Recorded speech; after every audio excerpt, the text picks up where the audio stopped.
అటవీ శాఖ వారు ఈ విషయాన్ని ప్రజాబాహుళ్యానికి తెలిపే ప్రయత్నం చేస్తున్నారు. ముఖ్యంగా బడిపిల్లలు, పరిసర గ్రామ ప్రజలకు పర్యావరణ కేంద్రాలు ఏర్పాటు చేస్తున్నారు.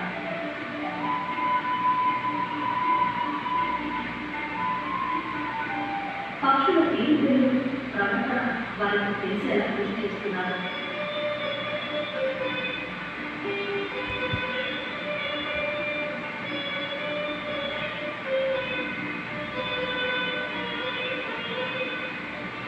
జీవశాస్త్ర రకాలు, బలంగా పెట్టుకుని పక్షి ఆకృతి బొమ్మలు పర్యావరణ అధ్యయన కేంద్రాలలో ప్రదర్శించి ప్రకృతికి వారిని చేరువస్తున్నారు.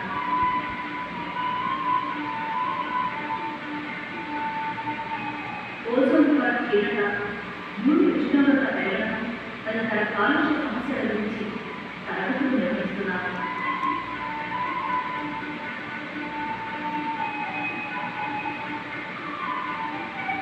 Thank you.